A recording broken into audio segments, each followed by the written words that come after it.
ছিল একটি গ্রাম। সেখানে বাস করত কিছু দরিদ্র গ্রামবাসী। তাদের প্রধান জীবিকা ছিল পশুপালন। প্রত্যেকের ছিল বেশ কিছু গাভী। দুধ বেচে তাদের সংসার চলত। কিন্তু সেই গ্রামের মানুষগুলি ছিল নিষ্ঠুর প্রকৃতির। সেখানে এক নিষ্ঠুর প্রথা ছিল।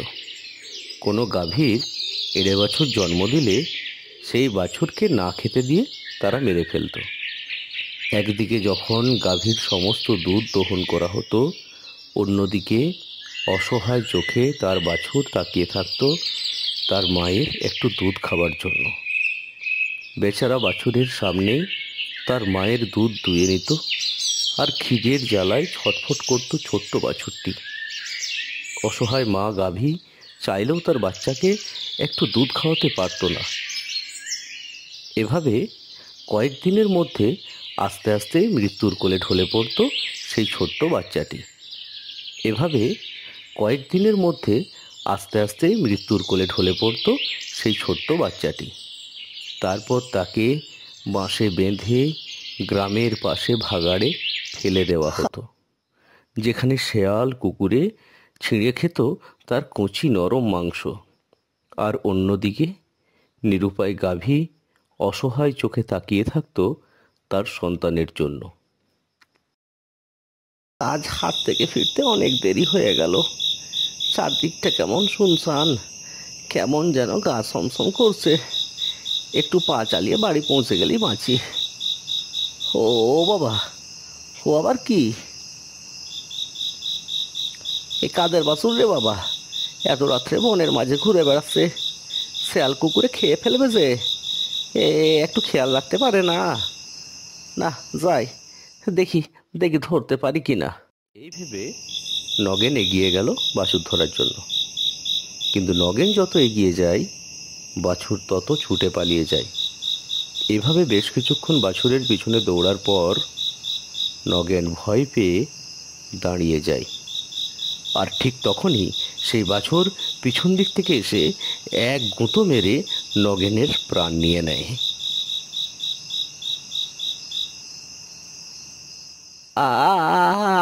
আরে বাবরে! পরের দিন সকালবেলা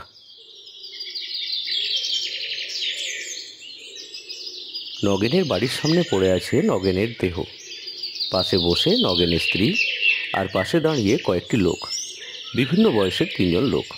এমন ঘটনা তো আগে কখনো এই গ্রামে ঘটে নাই। কি এমন হলো যে নগেন এইভাবে মারা গেল? আমার মনে হচ্ছে খুড়ো, এটা কোনো ভৌতিক কেস। দেখছো না নগেন খুড়োর চোখ কেমন বেরিয়ে এসেছে? আমি বলি কি নগেন খুড়ো, দেহ সৎকার করে আমরা কয়েকটা দিন অপেক্ষা করি, তাহলেই বুঝতে পারবো এই ব্যাপারটা কি। তুই ঠিকই বলেছিস। আজ রাত্রে আমরা কয়েকজন জঙ্গলে অপেক্ষা করে দেখব কি ঘটছে। তেমন যদি কিছু চোখে পড়ে তাহলে একবার ভবাতান্ত্রিককে ডেকে কিছু একটা ব্যবস্থা করতে হবে। ঠিক আছে খুড়ো, আজ রাত্রে আমরা ওই জায়গায় যাব, আর তারপর দেখব কি ঘটছে। একটি ঝোপের আড়ালে লুকিয়ে থাকে গোপাল খুড়ো, হরি, জীবন। তারা লক্ষ্য করে একটি বাছুর চারিদিকে দৌড়ে বেড়াচ্ছে। ব্যাপারটা বুঝতে তাদের দেরি হয় না।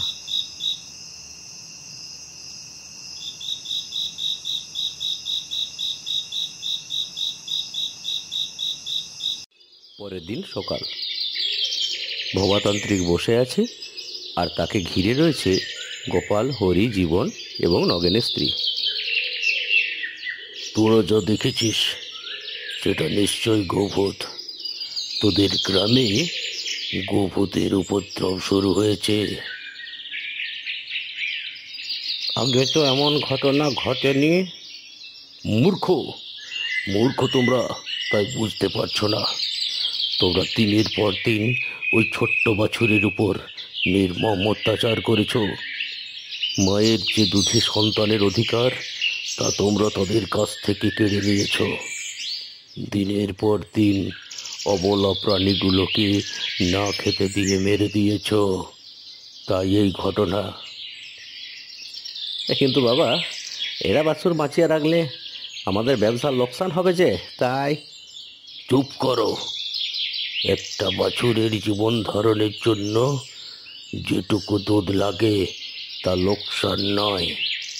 মানুষ হয়ে অমানুষের মতো কাজ করতে লজ্জা লাগে না তোমাদের? তোমাদের সন্তানকে এইভাবে নিষ্ঠুর হত্যা করলে কেমন লাগবে তোমাদের? আমরা গরিব মানুষ, মূর্খ মানুষ বাবা, এত বুঝতে পারি নাই। এখন আপনি আমাদের পথ দেখান। আমাদের বড় ভুল হয়ে গেছে বাবা, এরপর থেকে এই ভুল আমাদের আর হবে না। ঠিক আছে মা, আমি দেখছি, একটা ব্যবস্থা করে দিচ্ছি। এরপর আর এই ঘটনা ঘটবে না। তোমরা তোমরা আমাকে একবার গোভাগাড়ে নিয়ে চলো। ঠিক আছে মা, আমি দেখছি, একটা ব্যবস্থা করে দিচ্ছি। এরপর আর এই ঘটনা ঘটবে না। তোমরা তোমরা আমাকে একবার গোভাগাড়ে নিয়ে চলো। ওখানেই আমি সেই সব বাছুরের আত্মার মুক্তির ব্যবস্থা করব। গ্রামবাসীরা ভবাকে নিয়ে গোভাগাড়ে যায়। সেখানে ভবা তন্ত্রক্রিয়া করে।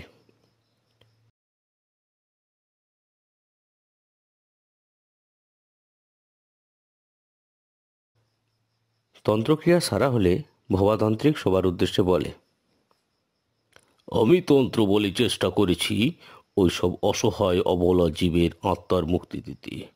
আশা করব এই উপদ্রব আর হবে না। তবে সাবধান, অন্যায় করলে তার ফল কিন্তু ভোগ করতেই হবে। কথাটা মনে রেখো। এই সুন্দর পৃথিবীতে সবার বেঁচে থাকার সমান অধিকার আছে। সেই অধিকার জোর করে কেড়ে নিলে তোমরা কখনো ক্ষমা পাবে না। আর একটি কথা মনে রেখো, জগতে মাতৃশক্তি একটা বিরাট শক্তি। অবলা জীব হলেও তাকে তুচ্ছ ভেবো না। গাভী মাথার চোখে জল ঝরলে তা তোমাদের ধ্বংসের কারণ হবে। এই বলে ভোবা সেই স্থান ত্যাগ করে। নমস্কার শ্রোতা বন্ধুরা, আপনারা তো গল্প শুনছেনই।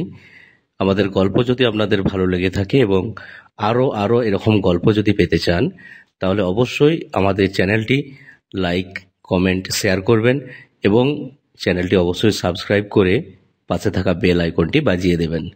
আমরা প্রতি সপ্তাহে আপনাদের সামনে হাজির হব এরকম আরও অনেক মজার গল্প নিয়ে। লাইক করে জানাতে ভুলবেন না কেমন লাগছে আমাদের এই গল্প।